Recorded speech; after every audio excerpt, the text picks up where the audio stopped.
Hi, my name is Alec. I'm from Team 3491 Fix-It from Victoria, BC, Canada, and today I'm going to do the second of the series of videos on Vuforia. And this video, we're going to talk about how to scan an object into a database so that you can use that object in your FTC app. And then we're going to put it in the FTC app and actually run it and just get everything up and running. Okay. So I'm going to be using a program called MobiZen just to emulate my phone. So the first thing that we have to do to scan an object is to go to the Vuforia website. Then we need to go to Downloads, Tools, and then we want this Vuforia object scanner. So we're going to hit Download APK, agree to the software agreement. Open that up, extract all. Then we're going to take that APK file and move it onto my phone. Okay, so as you can see my phone on the screen there, so I'm going to go to ES File Explorer. Then we're going to find the file here. So we're looking for Vuforia Scanner 559.apk. So we're going to click on that and say install. You might get this warning saying install blocked. So to get around this, you have to go to settings, then click on unknown sources. If you wish, you can click allow this installation only, but I'm going to just allow any installations. Then you'll get the common installation screen, hit install.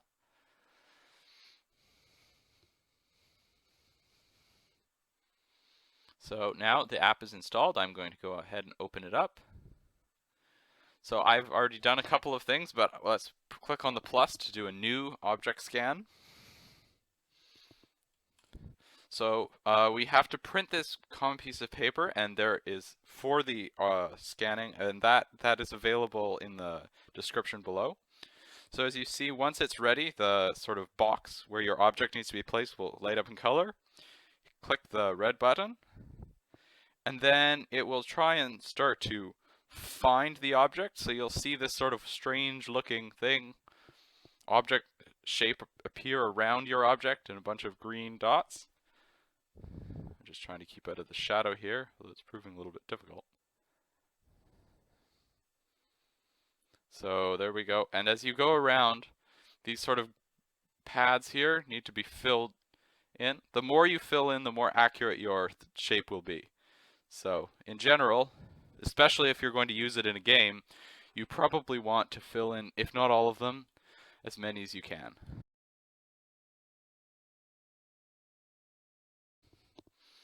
So I have a pretty good view now.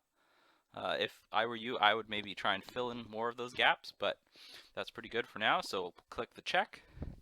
Then we need to save this name. So this name you will use to access this data later. So you're going to want to know what it is. So I'm going to call this calc, because it's a calculator. Save. And then now we're here. You have to click up in the top corner to share it. So I'm just going to save it on my phone to just in my root folder. And there we go. And now it's there. So I'm going to go back on my computer and find that file.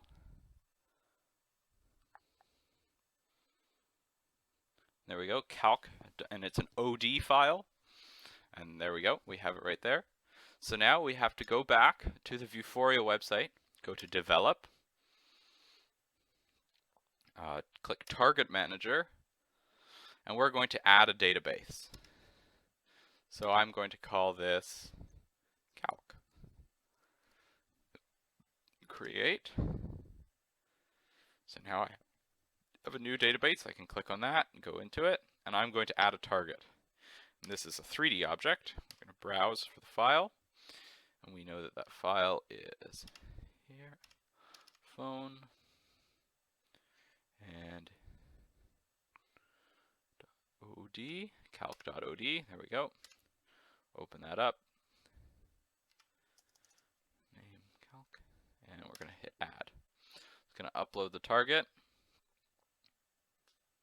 So for this demo here, I'm just going to do one object in the database, but for you, you can have, I think, up to 100 objects in this database, so you can scan different parts of the field, and so that you know what they are.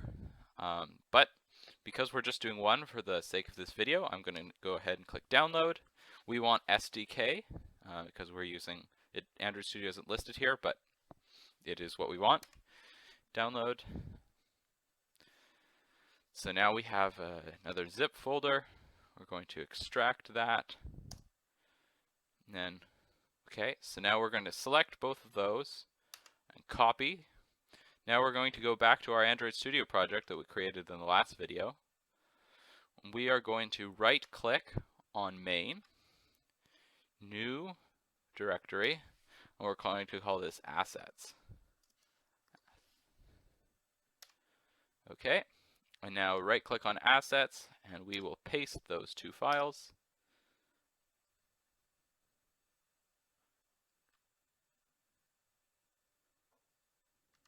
There we go. So now we have calc ot and calc ot.xml. So that's all we need to do with those. If you add more things later, you can add them to that file, but now we have the data stored within the project. So now what we have to actually do is create an app or an op mode to actually run this. So let's go ahead and make a new op mode, new Java class. I'm going to call it Vuforia op extends op mode. Implement methods. Okay, so what we're going to want to do is make a class local variable of FTC Vuforia, and like I did before, I'm going to call it Vuforia. Then in the init function, which is called when you press the init button on the driver station, we're going to say Vuforia equals FTC robot controller activity dot get Vuforia.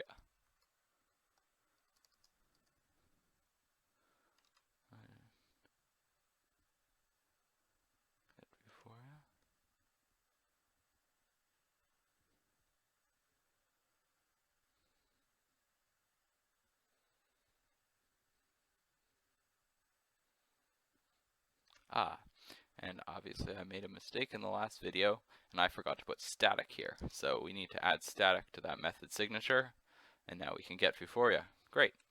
So now we're going to say Vuforia dot init. We're going to say add trackable. So this is going to be the file name of the XML. So in this case, as we can see in our assets, this is going to be calc underscore ot .xml. So this is going to be whatever you called your thing, underscore ot.xml. Then we're just going to say Vuforia dot init Vuforia. So that will load the library. Now that we have the initialization set up, we'll move to the loop. So what we're going to do here is we're going to go Vuforia dot get Vuforia data. So this actually returns a hash map, so we're going to create hash map, and the key here is a string and then a double array. So basically what a hash map is, for those of you who don't know, is it's how the hardware map works, and basically you give it a key, so in this case, which is a string variable, and it gives you another type of data back, so in this case a double array. So for our purposes, the string key will be the name you gave the object. So now let's display it. So if data contains key calc, because that's what we called ours. And if you forget, because you did it a long time ago, what you named it, you can always go to the assets folder and then back to that XML file, and it's the name right here. So those need to match in order to get any data. So then we'll say if it contains that key, then we'll do telemetry dot add data. We'll say calculator data dot get. That's how we actually get the data, and we'll give it the key. Okay, so now the last thing, and this isn't done by default, but there's actually a third method in the op mode class, which is public void stop. So this is called when you hit the stop button. So it's only called one time. So we're going to say super.stop, and this just calls any methods that are called in stop that happened before. So we'll call super.stop. Then we're going to say Vuforia.destroy. And it wants us to surround with a try catch, and that's because it is possible that this won't work, but that's very, very unlikely. So one last thing before we can actually compile is we actually have to go in, because we're using the camera and the FTC app doesn't use the camera by default, we have to go into the Android manifest.xml file and add a camera permission. So we have to go uses permission, not uses feature, uses permission, android.permission.camera. So it came up right away for me, it might not for you. And we'll say required equals true. You don't have to say that, but if you want your camera to actually work, you're going to need to say that. So now we can go ahead and build our gradle build. So now I have the FTC app open. You can see the driver station here. So I'll go ahead and select Vuforia op, initialize. Let's give it a second. And there we go. So now I'll hit play, and you can see on the screen, I'm pointing the driver station at the camera, and you can see on the screen where right next to calculator, there's some data there. So that's actually the rotation in the x-axis of the camera. So there's the array containing the data has a few different points. So I'll just stop that here. And so we're looking at index 0. So to find out more about what they all do, I don't think I have time to explain them all right now. But if you go to the get, this tells you, so this is 0, 1, 2, 3, 4, 5, 6 in the array, and so these are the different things. Likely, you will be most likely to use index 5, which is distance z, so that's like your distance in front of an object. So if the beacon was against the wall, that would be how far forward do you have to drive to get there. So that's it for this video, and thank you for watching.